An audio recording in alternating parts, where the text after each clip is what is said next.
Buenas tardes, bienvenidos a Comprensión de los Tiempos. Hoy estamos en la segunda clase del Triángulo de la Plenitud con el pastor Serafín Contreras. Entonces, tome papel y lápiz y siga las instrucciones. Esta clase va a ser maravillosa, lo que Dios tiene para nosotros. Vamos a orar. Y Padre, te damos gracias por el pastor Serafín, te damos gracias por su vida, por su ministerio, y damos gracias hoy, Señor, por tu palabra a nuestras mentes y a nuestros corazones. Establece tus propósitos y tu voluntad. Te lo pedimos en el nombre de Cristo Jesús. Amén. Amén. Bueno, pastor Serafín, la clase es toda suya. Bueno, muchísimas gracias. Muchas gracias a todos por darme la oportunidad de conectarme otra vez con cada uno. Muy bien, bueno, entonces hemos estado hablando del triángulo de la plenitud. ¿Qué es el triángulo de la plenitud? Mencionamos ayer que el triángulo de la plenitud tiene tres elementos vitales que se sincronizan dentro del diseño divino. Y es la identidad, es lo fundamental. Y luego viene de la identidad, se desprende la espiritualidad, que es lo que vamos a tocar hoy. Y mañana tocaremos la sexualidad. Pareciera que las tres cosas no compaginaran, pero resulta que sí. Una buena identidad guardada va a producir una espiritualidad genuina y pura, y eso va a repercutir en una sexualidad completamente sana. Porque el otro triángulo, que es el triángulo de esta sociedad, nos ha cambiado absolutamente todo, y sabemos que detrás de todo eso está el que vino a matar, robar y hurtar y destruir. Y es que ha estimulado para que la sexualidad sea primero, y cuando la sexualidad es primero, ahí afecta, agrieta la identidad y mata la espiritualidad. Y ese no es el diseño realmente de Dios. De manera que entonces no vamos a tocar ya más la identidad, aunque ayer dije que quería dar dos mecanismos que se pueden usar para recuperar el concepto genuino de identidad, que no es autoestima. Es mucho más que eso. La identidad es quién soy yo delante de quien me creó. Y hay dos pasajes de la Biblia que me gusta usar cuando estoy trabajando la identidad con alguien. El primer pasaje está en Efesios capítulo 1, y yo les pido a las personas que aparten 5 días para hacer algo con este capítulo. Día número 1, que lean el capítulo 1 de Efesios en silencio. Día número 2, que lean el capítulo 1 de Efesios en voz alta. Es como una especie de transfusión. Estamos sacando la mentira y metiendo la verdad de Dios. Tercer día, yo les pido que escriban con papel y lápiz, no en computadora, usando la mano, porque al usar la mano hay neuronas que se activan, que escriban el pasaje de Efesios 1 poniendo su nombre.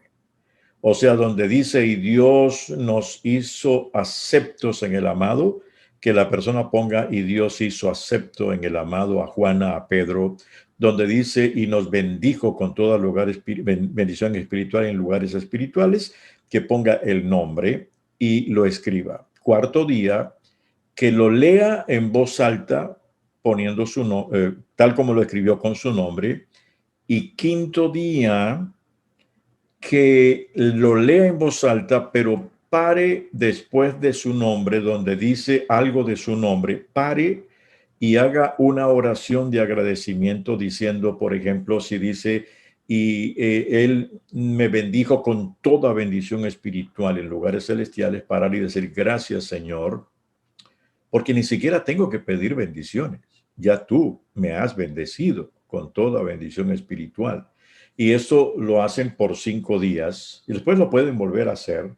Y es un mecanismo en que el Espíritu Santo puede tomar en alguno de esos 5 días algunas frases que van a entrar a convulsionar internamente la vida. El otro pasaje es Romanos 8, del 28 en adelante, y que puedan hacer unas columnas, en una columna que escriban todo el pasaje de Romanos 8 hasta el 39, o sea, que son todo después de Romanos 8, 28 hasta el final, y luego hacen una columna al frente donde van a poner lo mismo que dice la Biblia, pero poniendo su nombre.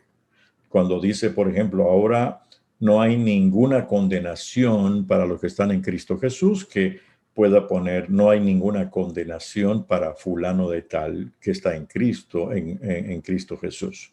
Y luego después que usen ese pasaje leyéndolo y luego orando y agradeciendo a Dios para que se reafirme la identidad según Dios. Son dos pasajes realmente muy, muy enriquecedores para reafirmar esa identidad en Cristo.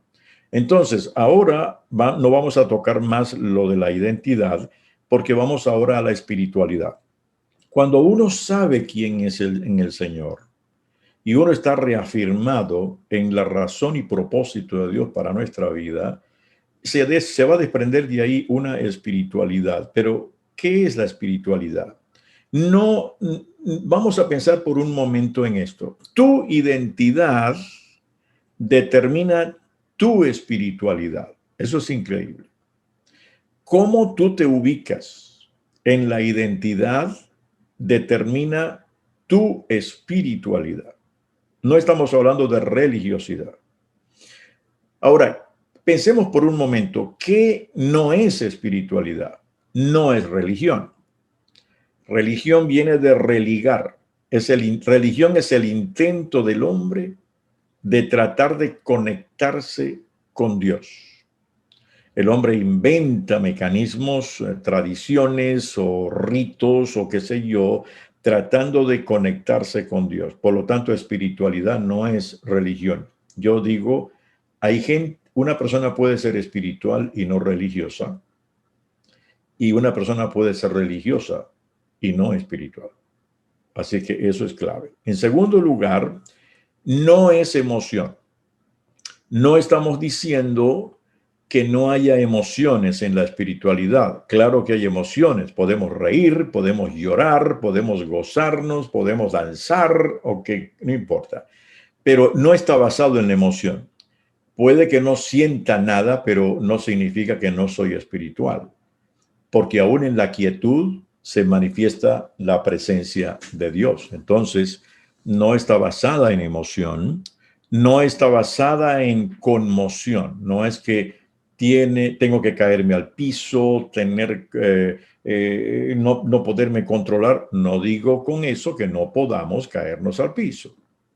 No digo con eso que no podamos ser conmovidos, pero no está basada en eso. Puede darse como no puede darse, y sin embargo la espiritualidad está vigente. Entonces, ¿qué es la espiritualidad que se desprende de la identidad? Pues es relación. Relación, conexión. Nuestro Dios es Dios de conexión. Él fue el que vino a buscarnos, Él fue el que vino a conectarnos, de manera que la espiritualidad es relación. En la primera dijimos que religión es el intento del hombre para conectarse a Dios. Relación es el intento de Dios para conectarse con el hombre. Él comenzó todo. Fue Él el que vino al huerto del Edén. Fue Él el que le dio promesa a la pareja cuando pecó. Fue Jesús el que vino a esta tierra, Emmanuel, Dios con nosotros. Él y vino a vivir aquí entre nosotros para tener relación con nosotros antes de darnos redención. Eso es importantísimo. Eso es lo que es realmente la espiritualidad. Ahora, ¿qué determina que lo que estoy experimentando realmente es una espiritualidad que se desprende de la identidad? Primera de Pedro, capítulo 1, verso 8, describe un elemento que para mí es importante y que determina el tipo de espiritualidad que tenemos. Dice Primera de Pedro 1:8, a quien amáis sin haberle visto, en quien creyendo, aunque ahora no lo veáis, os alegráis con gozo inefable y glorioso. ¿Cuál es el elemento vital de una espiritualidad genuina y pura? El amor.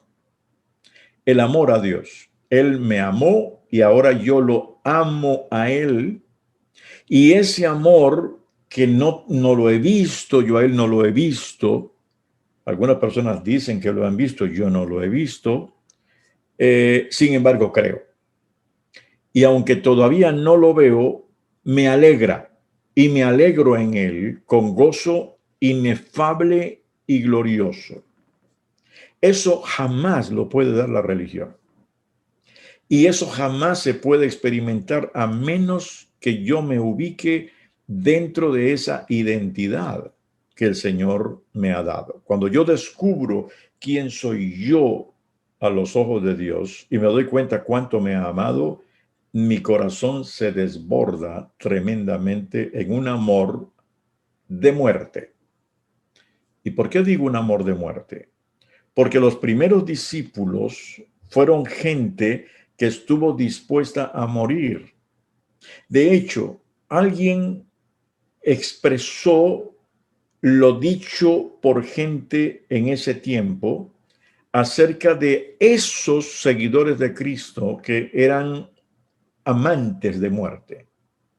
Este pensamiento dice, el mundo estaba listo para preguntarse, ¿qué extraño principio inspiraba a esos cristianos a exponerse a tan grandes sufrimientos? Note, a exponerse a tan grandes sufrimientos y a renunciar a todo lo que les era querido y agradable. Está diciendo, el mundo los veía a los seguidores de Jesús y decían, esto es extraño, porque están listos para sufrir y listos a renunciar a todo lo que les era querido y agradable, y ellos no lo podían entender.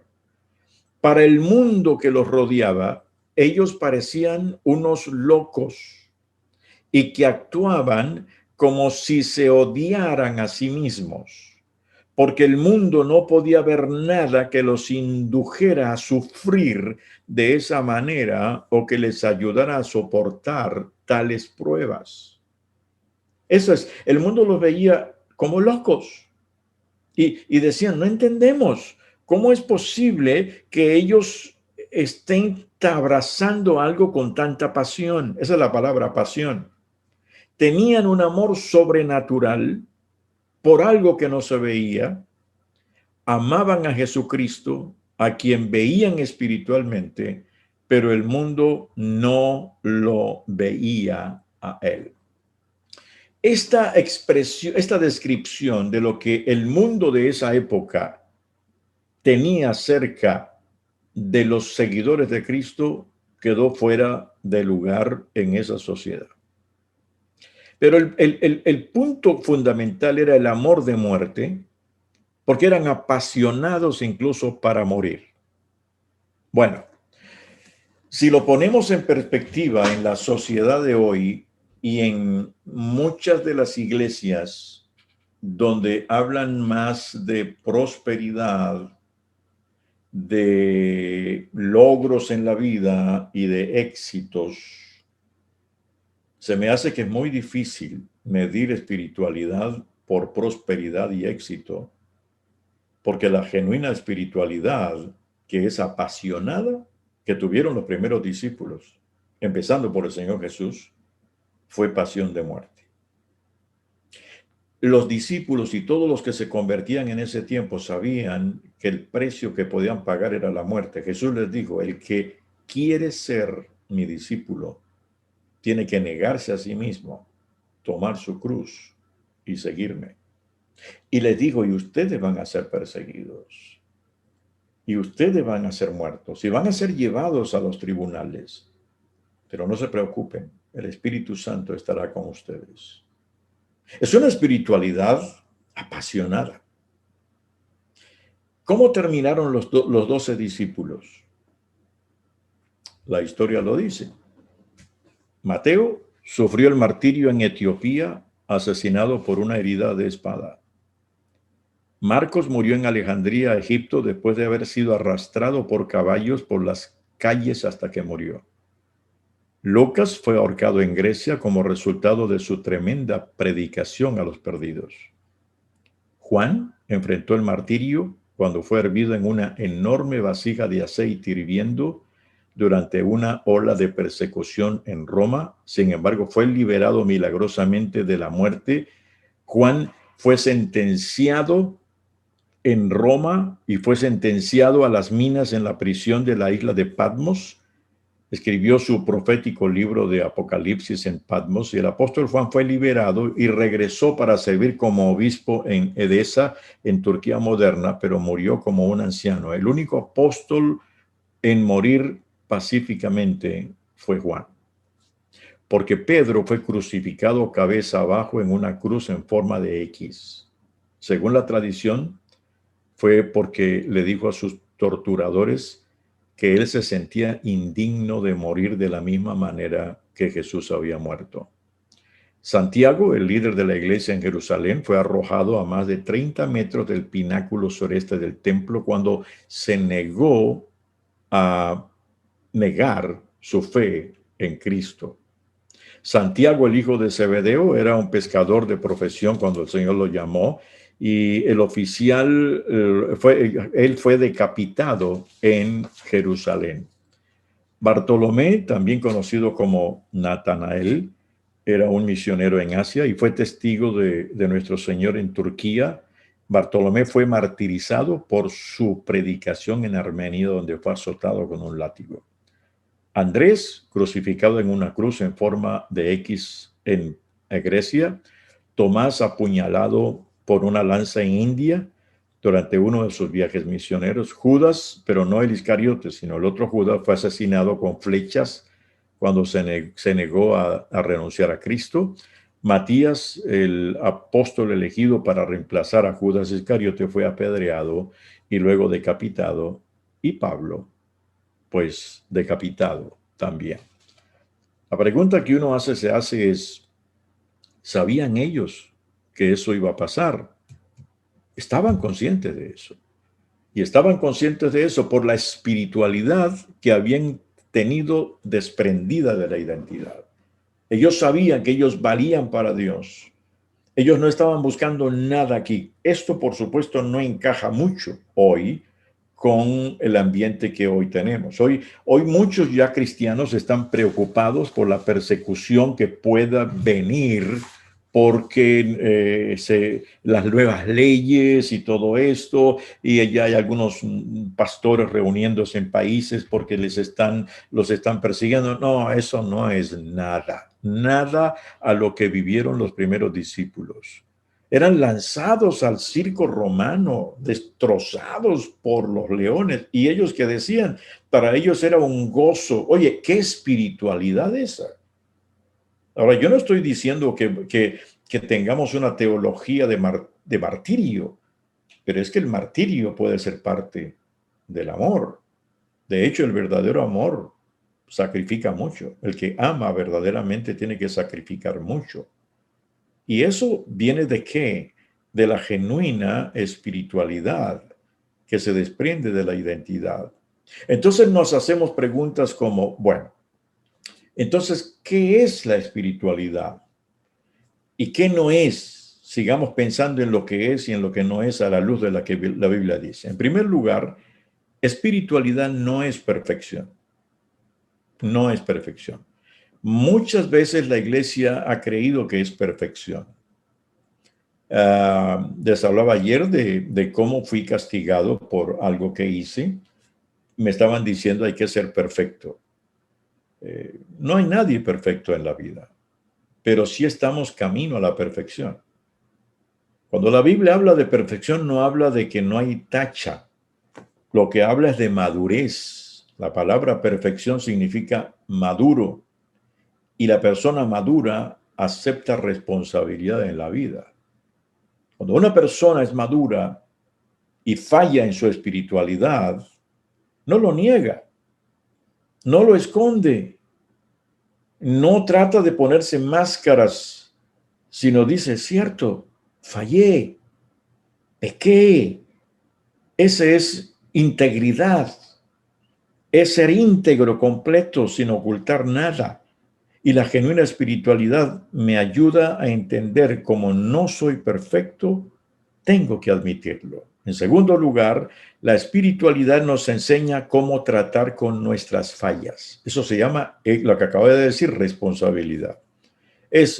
Tengo fugas en mi vida, tengo quebrantos en mi vida, tengo tentaciones a las cuales caigo fácilmente, pero no las quiero dejar ahí, no las quiero ignorar, quiero tratar con ellas, porque tengo al Espíritu Santo que me ayuda, que ha venido a ser mi paracleto, mi consolador. Y la genuina espiritualidad nos lleva a trabajar esas fallas, no a ocultarlas. Pero también la espiritualidad no es jugar a ser dioses, sino admitir nuestra humanidad. Porque muchas veces la religión nos hace ser dioses. Es típico encontrar líderes religiosos que nunca manifiestan un quebranto, un dolor. A veces dentro de la iglesia cristiana tenemos expresiones como para decir, yo no paso lo que ustedes pasan, estoy hablando del liderazgo. Y hay frases muy típicas como nos preguntan, ¿cómo le va, hermano, hermana? Bien, en victoria, cuando en realidad lo que queremos es llorar y salir corriendo. Pero eso no lo decimos. Nos ponemos las máscaras. ¿Por qué no? Si alguien me dice, ¿cómo le va, hermano? Y yo estoy quebrantado de decir, ¿quieres saber cómo me va? Sí, mal. ¿Por qué? Porque he tenido un problema con mi esposa que no lo he podido arreglar, o tengo un hijo en una situación crítica. Eso me hace sentir triste. ¿Sabe lo que el otro va a decir? Oiga, hermano, yo también. Venga, ¿por qué no oramos juntos? Porque la genuina espiritualidad me hace entender que yo no estoy en un pedestal. El doctor Ted Roberts dice una expresión en uno de sus libros que me encantó la vez que lo leí. Y él dice, al pie del Calvario, el terreno es plano. No hay montañitas ni colinas. El único que se levanta al pie del Calvario es el crucificado. Los demás somos igualitos. Sea pastor, sea misionero, sea cantante, sea predicador, estamos en el mismo plano, humanos. Porque la espiritualidad me devuelve mi humanidad. La religión me anula la humanidad y me hace ser como algo de divinidad. Y eso no es posible. Solamente Dios es el que tiene esa capacidad de ser Dios. El mejor ejemplo, entonces, está mostrado en el Calvario. Ahí comenzó la espiritualidad.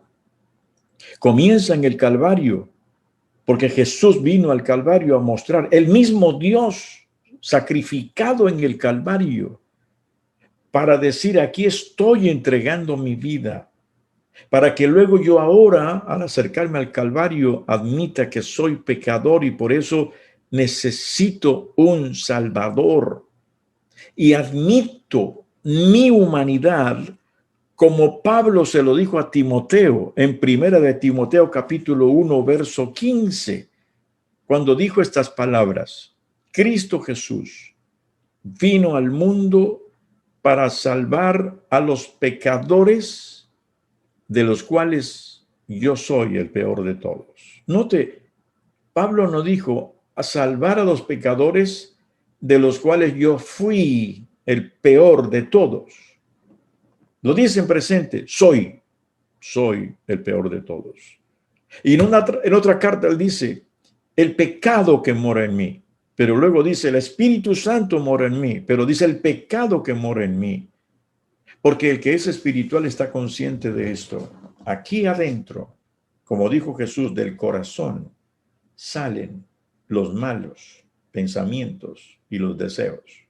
Está aquí. Y la espiritualidad me lo revela. Mientras más espiritual soy, más me doy cuenta lo que yo no había visto. Isaías, cuando vio la presencia de Dios en el templo, dijo, ay de mí que soy hombre muerto y soy de labios inmundos. ¿Cuándo vio sus labios inmundos? Cuando vio la presencia de Dios. La espiritualidad me desnuda y me hace ver lo que soy. Por eso la genuina espiritualidad no es el que cree que es el santo, el que todo lo controla, no, es el que llora como Jesús lloró por Jerusalén, el que llora por el amigo que murió. Es el que se deprime y lo admite sin esconderlo como Jesús lo sufrió en el huerto de Getsemaní, cuando sudó grandes gotas de sangre. Médicos dicen que la presión era tanta que se rompieron los vasos capilares de la frente y por eso sudó gotas de sangre. Y que se atrevió a orar y los apóstoles los escucharon con un, Dios mío, si es posible, pasa de mí esta copa, pero no se haga mi voluntad, sino la tuya. El mismo que se atrevió a decir a voz en cuello en el Calvario, Dios mío, ¿por qué me has desamparado? Eso no lo dicen muchos que se creen espirituales. Pero la verdadera espiritualidad me torna humano, frágil. Yo creo, amados, que una de las cosas que Dios está logrando con esta pandemia es hacernos conscientes de lo frágiles que somos. Nos podemos llenar de miedo y de temor, o nos podemos volver espirituales. Y el espiritual es el que encontramos en el libro de los Salmos. Los salmistas expresan el quebranto y hay momentos en que comienzan un salmo diciendo, ¿dónde estás, Dios? Levántate. Mira, mis enemigos me rodean. ¿Hasta cuándo? Hay un salmo que repite 4 veces, ¿hasta cuándo, Señor? ¿Hasta cuándo? Pero terminan el salmo, siempre ese salmo que arriba tiene quejas, termina el salmo diciendo, pero en ti está mi esperanza. Pero tú pones mis pies sobre la roca. Esa es espiritualidad, que se desprende de la identidad. De hecho, el libro de los Salmos, si nunca has pensado el significado de la palabra salmos, te lo voy a dar hoy. Salmos significa podar. Podar una mata, una planta. ¿Y por qué el libro de los Salmos significa podar? Porque cuando uno experimenta los quebrantos de la humanidad, uno poda las palabras y habla poco, y lo poco que habla es para sacar el dolor que tengo adentro. Por eso el libro de los Salmos, que significa podar, es porque las frases son cortas. Expresa el dolor y después vienen las flores. Cuando dice, pero tú eres mi esperanza. Esa es espiritualidad. La espiritualidad genuina que nos devuelve la humanidad está contenida en el Salmo 51, cuando el salmista, después de su pecado sexual y fue confrontado por Natán, él podía haber escondido todo, él podía haber dicho, no, eso es falso, yo no he hecho nada, búsquenme testigos, búsquenme testigos. Él podría haberse defendido miles de veces, pero él dijo, no, ten piedad de mí, oh Dios, contra ti he pecado. Estaba diciendo, no pequé contra la sociedad porque esto es común. No pequé contra los reyes vecinos porque ellos hacen lo mismo. Pero contra ti pequé. Esa es espiritualidad porque sabe quién es en Dios. Y terminó diciendo, por favor, no me quites tu Santo Espíritu y devuélveme el gozo de la salvación. Eso es humanidad maravillosa, quebrantada, herida, pero que realmente nos da una maravillosa experiencia espiritual que no tiene nada de religiosidad. Ahora, la pregunta que nos hacemos es, muy bien, identidad entendemos un elemento vital que desprende de ahí la espiritualidad. Pero ¿por qué tengo problemas en asociar las dos cosas? ¿Por qué, aunque yo sé quién soy en Cristo, porque he leído montones de versículos, me cuesta tener esa espiritualidad que es distinta, que es viva, que es una espiritualidad apasionada, listos a morir? La gran pregunta sería, ¿amamos lo suficientemente a Dios como para estar dispuestos a morir como murieron los primeros discípulos? Una buena pregunta. ¿Pero por qué nos cuesta? Nos cuesta porque es un asunto de separación en lo que yo llamo, recuerden que ayer dije que yo soy de triadas, así que me van a encontrar triángulos por todos lados. Lo que yo llamo la triada del equilibrio mental. ¿Qué es la triada del equilibrio mental?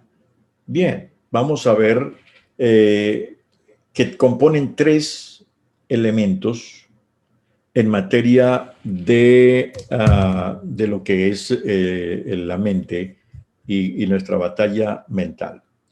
En primer lugar, vamos a hacernos esta pregunta.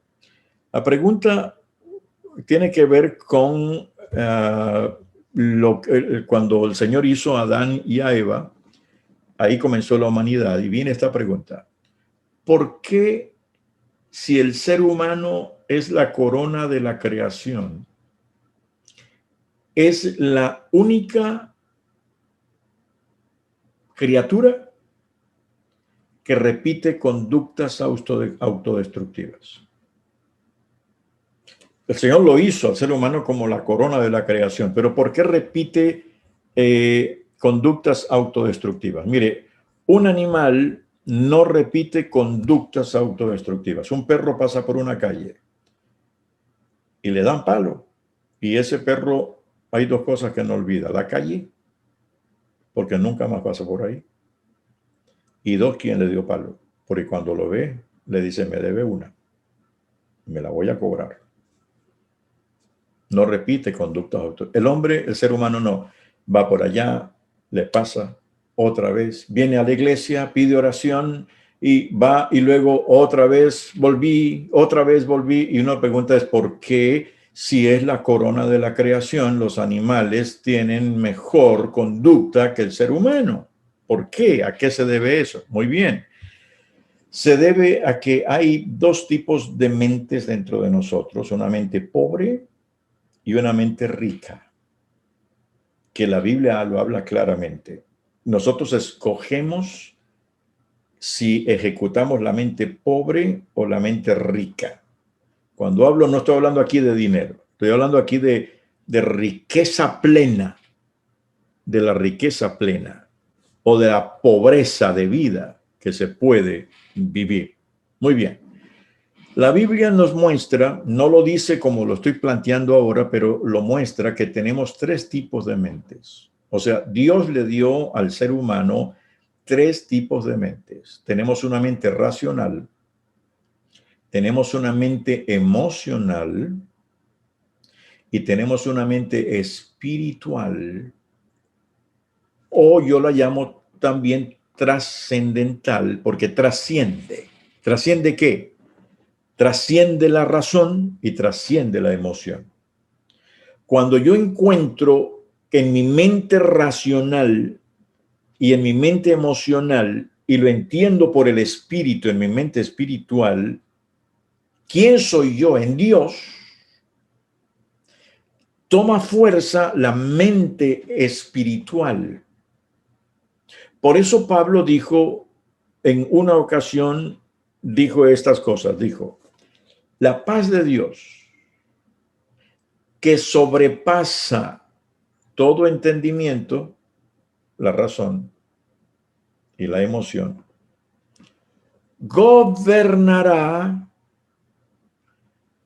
¿De dónde va a gobernar? La mente espiritual. Gobernará vuestros corazones. Ahora, notemos que la parte que habla de corazón se refiere al cerebro.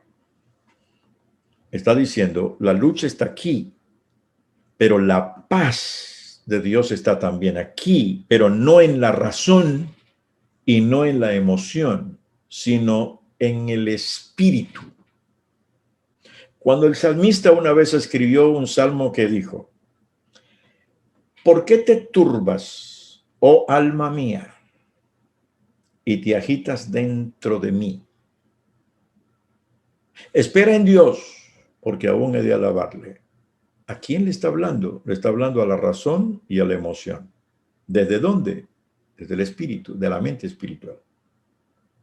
Ahora, cuando decimos que Dios nos ha dado a todos tres mentes, decimos, pero solo los creyentes, no. Dios le ha dado a todo ser humano la mente racional, la mente emocional y la mente espiritual. Pero el que no es convertido, ¿qué busca? ¿Qué usa? ¿Cómo usa eso?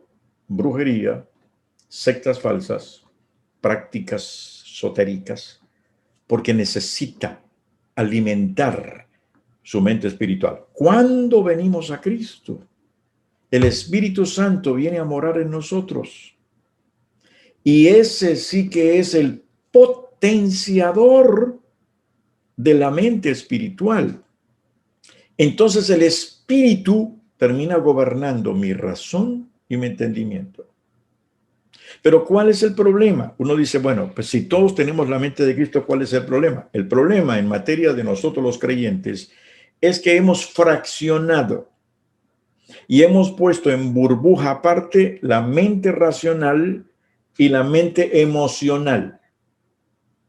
Y la cosmovisión y la mente espiritual la hemos puesto separada. Entonces está una cosmovisión secular y una cosmovisión cristiana. Tenemos una mente racional y emocional que no tienen nada que ver con lo espiritual. No, pero mire, la genuina espiritualidad me hace lo siguiente. Podemos ver la próxima y en la próxima vemos que en la espiritualidad que se desprende de la identidad hay una sola cápsula, no son dos. No es que separa una de la otra, no, son una sola cápsula, elimina las dos.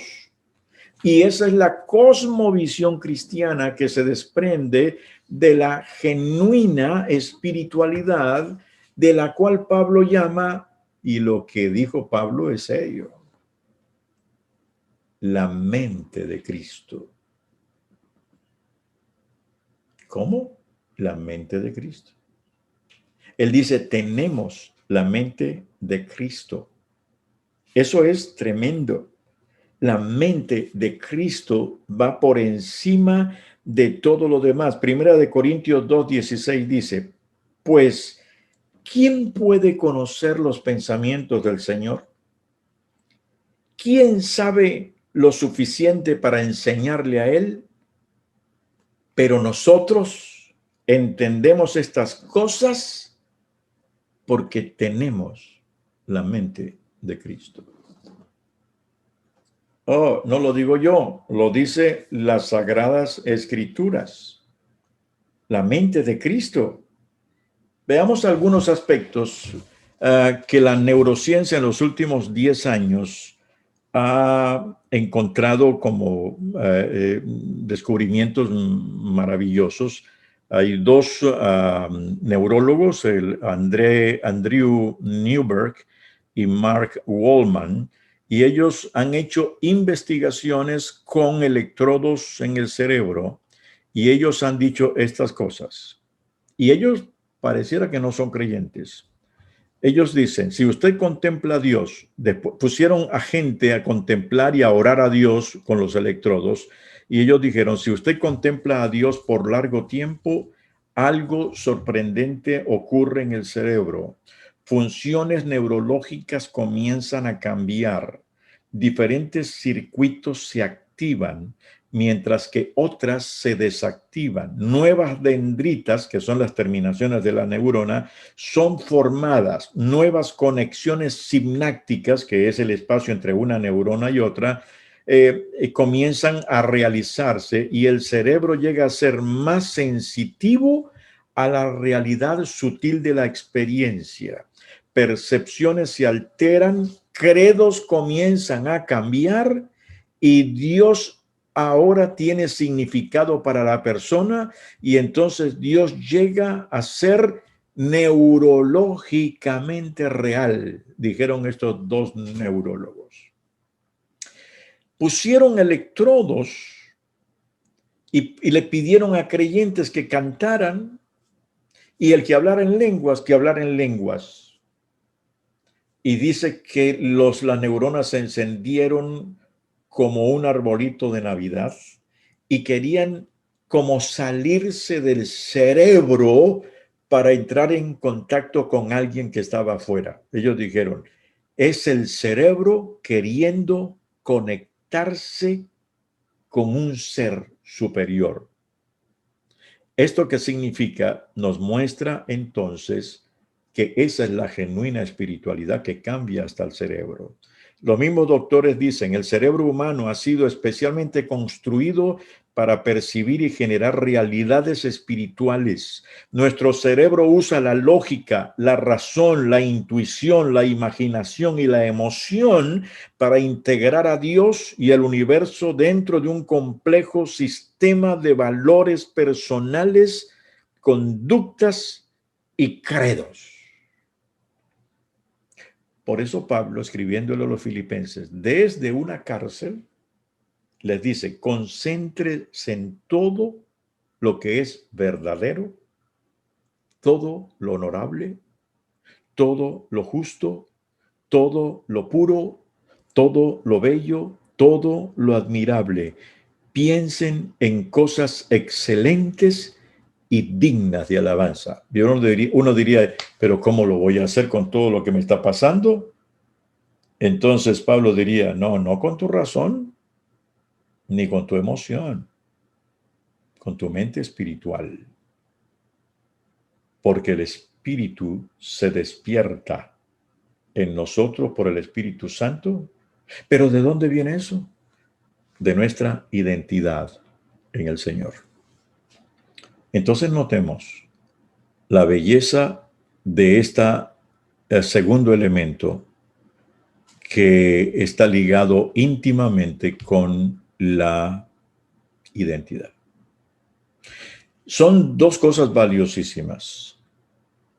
Uno encuentra conductas de hombres y mujeres que se alinean con el propósito de Dios.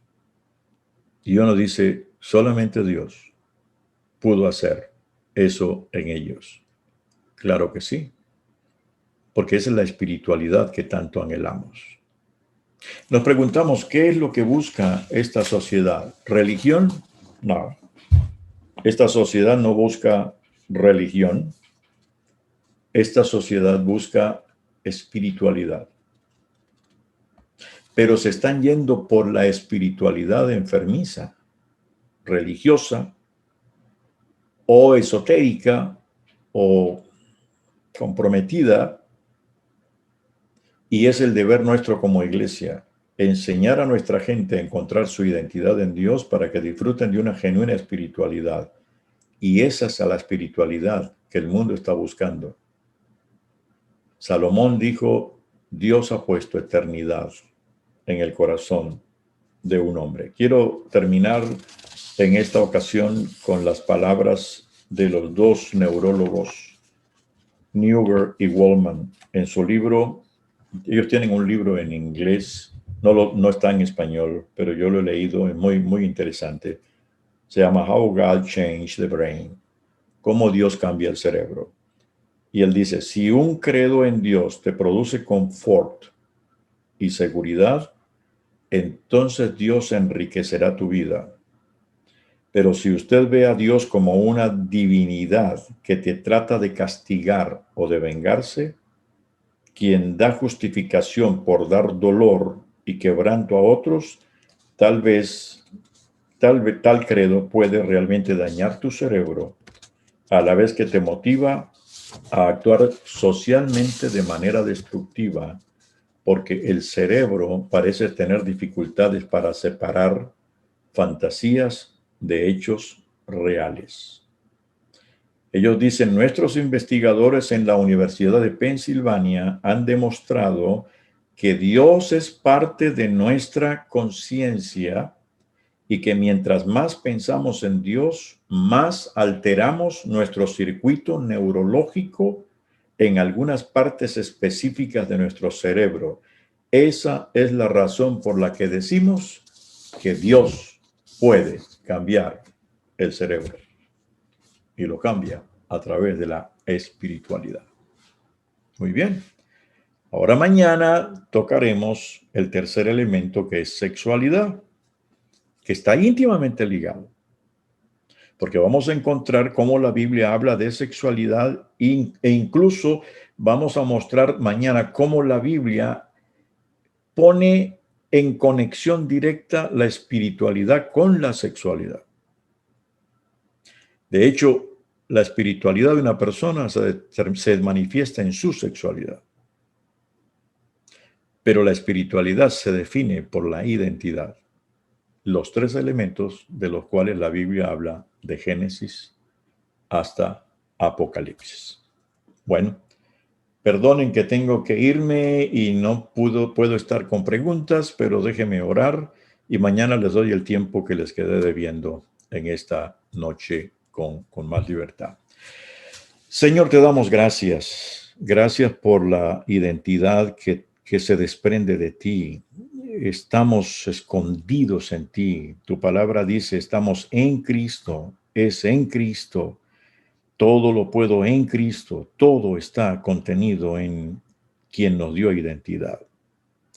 Cuando estábamos perdidos, sin esperanza, sin rumbo fijo, viniste a buscarnos y nos diste vida plena. Señor, ayúdanos a cada día a alimentar nuestra identidad por lo que tú dices para nosotros y en nosotros, y que solidifiquemos esa identidad para que disfrutemos de la espiritualidad que es viva, vibrante, que nos devuelve la genuina humanidad, pero rendida ante ti, y de esa manera tener estos primeros dos elementos que luego estarán unidos con lo que hablaremos mañana. Dependemos de ti y esperamos únicamente en ti. En el nombre de Jesús. Amén. Amén. Amén. Muchísimas gracias, Pastor Serafín. Qué buena sesión que tuvimos esta noche acerca de la identidad. Recordando que el Pastor Serafín es doctor en estudios bíblicos, es miembro de la Asociación Americana de Consejeros Cristianos y de la Red Global de Mentores, y de verdad que estamos sacando mucho jugo de toda su experiencia y conocimiento que a través de los años en la iglesia, en la vida cristiana y con muchas otras personas ha recabado para darnos en estas noches a nosotros. Yo quiero destacar algunas cosas que él dijo. La genuina espiritualidad es que uno se muestra tal como es, se muestra uno humano, y nos dio muchos ejemplos en la persona de nuestro Señor Jesús. La espiritualidad, la verdadera espiritualidad transforma nuestro cerebro, y ahí nos muestra que aún la neurociencia está llegando a conclusiones que la Biblia ya había estado diciendo desde hace muchos años. Así que vale la pena leer la palabra de Dios y extraer de ella lo que de verdad Dios quiere hacer en tu vida. Y los salmos, ¿no? Que nos podan, nos ayudan. Es el libro de oraciones. Todos los días deberíamos orar, cantar, expresar y aprovecharnos de los salmos para que nuestra vida se derrame delante de nuestro Dios con estas maravillosas oraciones. Gracias, Pastor Serafín. Así que anhelando mañana para ver el completar este triángulo de la plenitud. Que Dios lo bendiga, Pastor Serafín. Vayan. Sí, muchísimas gracias. Siga, haga los ejercicios. Empecemos con Efesios capítulo 1, con Romanos capítulo 8. Apliquemos esto para que el Señor también siga ayudándonos en el tema de la identidad. Que Dios los bendiga.